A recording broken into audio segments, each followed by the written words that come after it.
Another gym dayo again, maiba naman sa home workout. Ang pangalan nga pala nitong quality na gym na dinadayuhan ko ay 707 Gym sa Lucena. Tapos ang ginawa ko naman dito ay palms up, underhand, pull down. Tapos yung binuhat ko dito ay 200 pounds, nasa 90.7 kg yun. Naka 9 repetition ako. Tapos dun sa pinaka last 3 repetition, nagpa-assist na ako dito sa maganda kong gym body para high intensity training pa din. Kung mapapansin mo, mabagal lang yung repetition ko. Tapos nagpo-pause ako dun sa pinaka contract pace para mas lalong ma-engage yung ating back. Tapos dahan-dahan ko siyang nile-let go. Yan. Quality over quantity. Itong palms up, lat pull down, natatamaan din to yung biceps. Kaya hindi na ako nag-barbell curl kung makikita mo dun sa mga home workout ko.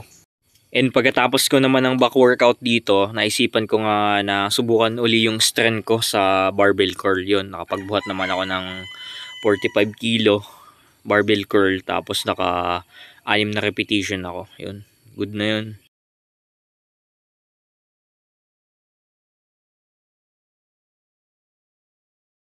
Parehas kami ng program ng gym body ko. Ang binuhat niya dito ay 80 pounds, nasa 36 na kilo yun, saka naka 9 repetition siya. Pagkatapos ng set of failure ng 9 repetition, meron naman 10 segundong static hold para mas lalong ma-engage yung lats. Ang paborito kong gym equipment dito sa 707 Gym ay itong pang lat pull down, pampalapad at pampakapal ng ating back. Dahil hindi tayo nakakapag weighted pull-ups, ito ang pang substitute natin. Solid din to. Basta yung bawat repetition ay dahan-dahan. Yun ay pampalakas na din sa ating muscle up. Nagsimula ako dati sa pull up pero meron akong tinatapakan na interior nun para ma-assist ako sa pagtaas. Then habang lumalakas ako yun, sariling body weight na. Yan. Tapos naging weighted na. Yun, ganun talaga. Pero pagka may option ka naman na ganitong pang pull down machine, yun, mas maganda na. Dahil every week pwede ka ditong mag-add ng weight. Saka magandang repetition, hindi mo nabubuhatin yung body weight mo dito ay. So, ang goal naman natin dito sa gym is to get stronger para the next week pagbalik natin at magwo-workout ulit tayo ng back yon, mas ma-exceed na natin yung previous limit natin.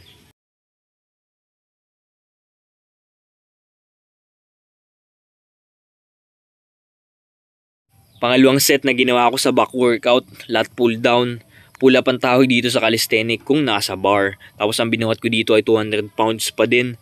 90.7 kg yun. Naka 9 repetition ako dito. Tapos dahan-dahan din ang bawat repetition para daman-daman ang ating back.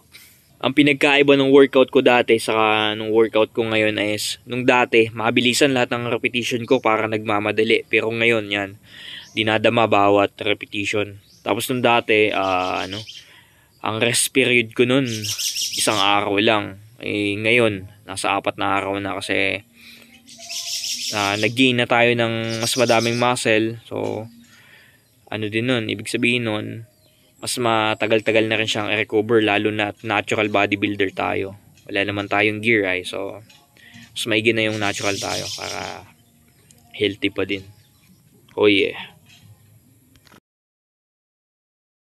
Mas binigatan pa nung maganda kong gym body yung binuhat niya ngayon, 100 pounds, nasa 45 kilo yun, naka 5 repetition siya. Saka merong 4 na segundong static hold at the end para quality ang engagement ng lats natin. Ayos magbuhat dito sa 707 Gym Lucena, kompleto sila sa equipment. Tapos mababait ang mga tao.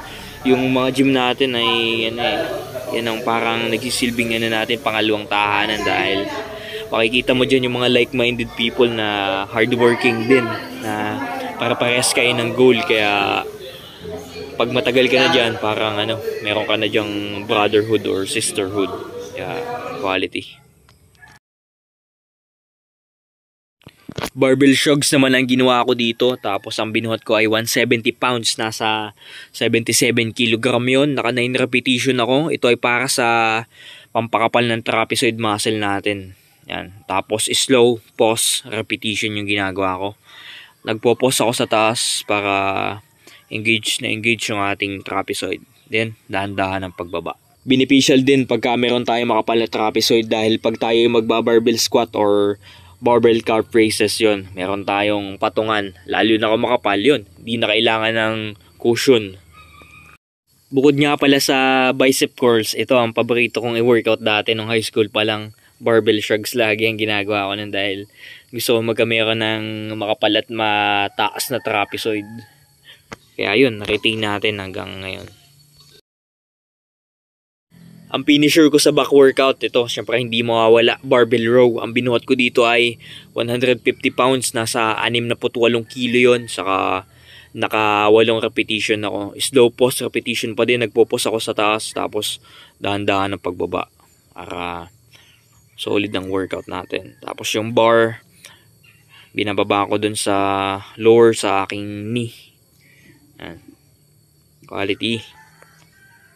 Yan. 100 pounds barbell curl lang ginawa ko dito. Nasa 45 kilo yun. Tapos naka-6 na repetition ako. Yan. Sinubukan ko lang dahil matagal ko nang hindi nagagawa ito. Siguro mga 3 buwan na. Dahil ang mismong bicep workout ko, yun ang chin up. Dahil weighted naman yung ginagawa ko ay. Pero ayos na rin tayo. Medyo malakas-lakas pa din. Ang pinaka-paborito kong i-workout dati nung high school, syempre bicep lagi. Araw-araw ako barbell curl. Pero ngayon, habang tumatagal ay mas gusto ko nang palakihin yung muna yung back. Dahil sa chin up yun, kasama namang may workout din yung back ay. Tapos na-inspire din ako sa physique ni Bruce Lee dahil madalas kong mapanood yung mga pelikula niya dati sa DVD ay. Yun, tapos pag naglalat spread siya, ang lapad ng kanyang back, kaya nahilig tayo mag pull-ups.